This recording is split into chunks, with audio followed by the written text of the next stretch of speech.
आज हम पढ़ेंगे वन वर्ड सब्स्टिट्यूशन, जो कि हमारे एग्ज़ाम के लिए काफ़ी इम्पोर्टेंट है और हमारे एग्ज़ाम में आता है और हम गलत कर बैठते हैं। इसको मैं बिल्कुल आसान तरीके से बताऊंगा और आपको याद हो जाएगा। ठीक है, तो पहला हमारा वर्ड है एबिट्योर। एबिट्योर का मतलब होता है कसाई खाना, जहाँ पे जो एनिमल्स होते हैं उनको किल्ड किया जाता है एज अ फूड इस्तेमाल करने के लिए। तो place where animals are killed for food is called abattoir. Next word है हमारा अबोट। अबोट का मतलब होता है जो मठ का मालिक होता है, जो मठ का अधिकारी होता है, मठाधीश बोलते हैं बेसिकली उसको उसको हम बोलते हैं abode. A man who is the head of monastery और एन ओबे इज कॉल्ड अबोट। ठीक है, नेक्स्ट वर्ड है हमारा एब्रीविएशन। एब्रीविएशन एब्रीविएशन का मतलब होता है कोई भी चीज़ है उसको हम शॉर्ट फॉर्म में लिख रहे हैं तो हम उसको बोलेंगे एब्रीविएशन। जैसे कि मैं एसबीआई की बात करूं तो एसबीआई का फुल फॉर्म होता है स्टेट बैंक ऑफ इंडिया, लेकिन उसका एब्रीविएशन फॉर्म क्या है? एसबीआई। वैसे ही अगर मैं आरबीआई की बात करूं तो आरबीआई तो एब्रीविएशन फॉर्म है ना, उसका फुल फॉर्म क्या है? Reserve Bank of India. आप समझ गए होंगे। A shortened form of a word और phrase is called abbreviation. Next word है हमारा एब्डिकेशन। औपचारिक रूप से त्याग देना एब्डिकेशन कहलाता है। To formally give up is called abdication. Next word है हमारा एब्ल्यूशन। एब्ल्यूशन काफ़ी अच्छा वर्ड है। इसका मतलब होता है धार्मिक स्नान। जैसे कि मैं हिंदू धर्म की बात करूं तो जो हमारे हिंदू धर्म में है वो क्या करते हैं? पूजा पाठ करने से पहले नहाते हैं, फिर पूजा पाठ करते हैं। वैसे अगर मैं मुस्लिम धर्म की बात करूं तो वो नमाज अदा करने से पहले अपना मुंह हाथ धोते हैं और फिर नमाज अदा करते हैं। तो उसी चीज़ को हम बोलते हैं एब्ल्यूशन, यानी कि ritual washing of the body. जो पूजा पाठ है उसको करने से पहले जो स्नान किया जाता है, वो स्नान हो या फिर सिर्फ मुंह धोना हाथ धोना हो, पर रिचुअल होना चाहिए, ritual washing of the body होना चाहिए, उसको हम बोलेंगे एब्ल्यूशन। ठीक है, नेक्स्ट वर्ड है हमारा एब्स्ट्यूज। एब्स्ट्यूज एब्स्ट्यूज का मतलब होता है समझने में मुश्किल। कोई भी चीज़ है जो समझने में मुश्किल है उसको हम बोलेंगे एब्स्ट्यूज। जैसे कि किसी को मैथमेटिक्स समझने में मुश्किल होती है तो वो उसके लिए क्या हो जाएगी? Abstruse. Hard to understand is called abstruse. Next word है हमारा एबेंडेंस। एबेंडेंस का मतलब होता है प्रचुरता में। कोई भी चीज है जितनी आवश्यकता है उससे अगर ज्यादा है तो हम बोलेंगे एबेंडेंस मात्रा में हमारे पास है। ए quantity that is more than enough is called abundance. Next word है हमारा एसेंचुएट। एसेंचुएट का मतलब होता है किसी पर ज्यादा जोर देना। जैसे कि किसी के माँ बाप होते हैं वो पढ़ाई पे ज़्यादा जोर देते हैं, जो कई लोग होते हैं वो पैसों पे ज़्यादा जोर देते हैं। तो कोई चीज़ होता है उस पर हम ज़्यादा जोर दें उसको हम क्या बोलेंगे? एसेंचुएट। गिव मोर फोर्स और इम्पोर्टेंट टू। ठीक है, नेक्स्ट वर्ड है हमारा अकम्पोलिस। अकम्पोलिस अकम्पोलिस का मतलब होता है कि किसी गलत काम में जो हमारा सहयोगी होता है, जो हमारा साथी होता है, वो हमारा क्या होगा? अकम्पोलिस। जैसे कि कोई अगर चोरी कर रहा है और उसका जो साथी है सह अपराधी होता है, वो क्या होगा? अकम्पोलिस। जैसे कि आप मान लीजिए चीटिंग कर रहे हैं और आपका जो साथी है वो आपकी हेल्प कर रहा है तो वो क्या हो जाएगा? अकम्पोलिस। समझ पा रहे हो? Accomplice. Partner in crime is called accomplice. Next word है हमारा एक्रोनियम। एक्रोनियम जैसे कि बहुत सारे वर्ड है, जैसे कि ये प्लेस है, इससे मैंने पी ले लिया, इससे ए ले लिया, और ये मान लीजिए इनिशियल है और यहाँ से मान लिए एन ले लिया। तो मतलब जो फर्स्ट लेटर है, बहुत सारे वर्ड है और उनमें से जो पहला अक्षर है मैंने ले लिया, उसको हम क्या बोलेंगे? Acronym. Word word form from initial letter of a name is called क्या? एक्रोनियम। ठीक है, चलते आगे। नेक्स्ट वर्ड है हमारा एटेंडम। एटेंडम एटेंडम का मतलब होता है परसिस्ट।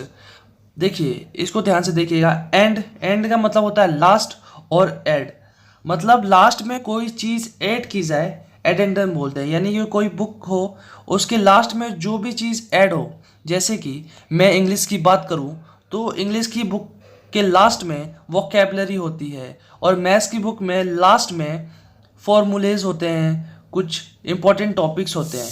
तो लास्ट बुक के जो लास्ट में होता है, ऐड किया जाता है, उसको हम एडेंडम बोलते हैं। आप समझ गए होंगे। Things to be added at the end of book etcetera is called addendum. Next word है हमारा एडवर्टाइजमेंट। एडवर्टाइजमेंट का मतलब होता है विज्ञापन या प्रचार करना किसी चीज़ का, यानी कोई प्रोडक्ट है या कोई चीज़ है उसकी हम एडवर्टाइजमेंट करें, उसका हम प्रचार करें, लोगों को बताएं हाँ भाई ये चीज़ है, वो क्या कहलाती है? एडवर्टाइजमेंट यानी विज्ञापन। Public notice offering for asking for good services etcetera is called advertisement. Next word है हमारा एफोरेस्टेशन। एफोरेस्टेशन का मतलब होता है बहुत ज़्यादा पेड़ लगाना, ताकि हमारा जो इकोसिस्टम है वो बना रहे, तो वनोरोपण बोलते हैं basically afforestation. The act of forestation bye planting many trees is called afforestation. Next word है हमारा एजेंडा। एजेंडा न्यूज़ चैनल में काफ़ी इस्तेमाल होता है, इसका मतलब होता है घोषणा पत्र। Items of business for consideration at a meeting is called agenda. Next word है हमारा अग्रेसर मतलब होता है जो पहले लड़ाई करने को उतारू हो, जो पहले लड़ने के लिए तैयार हो, उसको हम बोलेंगे अग्रेसर। Someone who attacks first is called अग्रेसर। नेक्स्ट वर्ड है हमारा एग्नोस्टिज्म काफ़ी अच्छा वर्ड है, जो इस वर्ड पर बिलीव तो करता हो लेकिन उसको डाउट हो कि यार भगवान है तो फिर हमारे साथ ऐसा क्यों हो रहा है, फिर ऐसा क्यों हो रहा है, अगर होते तो ऐसा होता, अगर नहीं, मतलब उसको डाउट हो बेसिकली। और एक तो वर्ड होता है अथीस्ट का मतलब होता है जो विश्वास ही ना करता हो कि भगवान जैसी कोई चीज़ है, उसको हम बोलेंगे अथीस्ट। लेकिन अग्नोस्टिज्म उससे थोड़ा डिफरेंट है, इसका मतलब होता है कि जो डाउट करे बंदा कि हाँ भाई हो भी सकते हैं और नहीं भी हो सकते हैं, उसको हम बोलेंगे agnosticism. Doubtful about the existence of God is called agnosticism. Next word है हमारा एलियन। एलियन का मतलब होता है गैर नागरिक, जो हमारे जैसा ना हो और हमारे मूल का ना हो, उसको हम बोलेंगे एलियन। ठीक है, one who belongs to different country, race और group is called alien. Next word है हमारा एलिमोनी का मतलब होता है कि जो हस्बैंड वाइफ है उनका डाइवोर्स हो गया, उसके बाद जो वाइफ को अलाउंस देता है पति, उसको हम बोलते हैं एलिमोनी, ताकि वो जीवन वृद्धि करे, उसके लिए जो अलाउंस देता है, जो पैसे पेड करता है पत्नी को देता है। जैसे मान लीजिए इसकी 10,000 सैलरी है और 10,000 में से वो 5,000 अपनी पत्नी को दे रहा है तलाक के बाद, ठीक है, उसको हम बोलेंगे एलिमोनी। ठीक है, तलाक पश्चात की जीवन वृद्धि इज कॉल्ड एलिमोनी, यानी allowance fixed after divorce to a wife क्या कहलाएगा? एलिमोनी।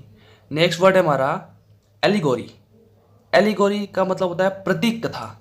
जैसे कि कोई पर्सन है, उस पर्सन को हमने कोई सिंबल दे दिया कि भाई उस पर्सन का नाम ध्यान में आता है कोई सिंबल। जैसे मैं राजा हरिश्चंद्र की बात करूं तो मैंने बोला, आपने कभी सुना है कि तू ज़्यादा राजा हरिश्चंद्र मत बन, यानी वो क्या कहने की कोशिश करता है कि भाई तू ज़्यादा सत्यवादी मत बनने की कोशिश कर। जबकि राजा हरिश्चंद्र क्या थे? व्यक्ति थे, लेकिन हमने उसको सिंबलाइज कर दिया सत्य वचन बोलने वाला। वैसे ही सिकंदर है, तो आपने कहावत तो सुनी होगी, जो जीता वही सिकंदर, लेकिन सिकंदर तो एक पर्सन है, उसको हमने क्या सिंबलाइज कर दिया कि जो कभी ना हारे, जो जीत जाए, उसको क्या बोलेंगे? सिकंदर। ऐसे ही एलिगोरी का भी मतलब यही होता है, प्रतीक कथा, story in which ideas are symbolised as a people. समझ पाए आप? नेक्स्ट वर्ड हमारा एलिटरेशन यानी अनुप्रास, commencement of adjacent word with. ठीक है, मैं समझता हूँ आप समझ पा रहे हैं कि मैं क्या कहने की कोशिश कर रहा हूँ। ठीक है, नेक्स्ट चलते हैं अपन। नेक्स्ट वर्ड है हमारा एल्थ्रिस्ट का मतलब होता है परोपकारी, यानी कि one who lives and works for the welfare, यानी कि जो दयालु हो, परोपकारी हो और दूसरों पे दया करता हो, दूसरों को मदद करता है, उसको हम क्या बोलेंगे? एल्थ्रिस्ट। अगर आपको हमारी वीडियो से थोड़ा सा भी बेनिफिट हो तो आप लाइक करें, सब्सक्राइब करें और चैनल को शेयर करें। धन्यवाद। मैं अपनी वीडियो यहीं समाप्त करता हूँ। जय हिंद।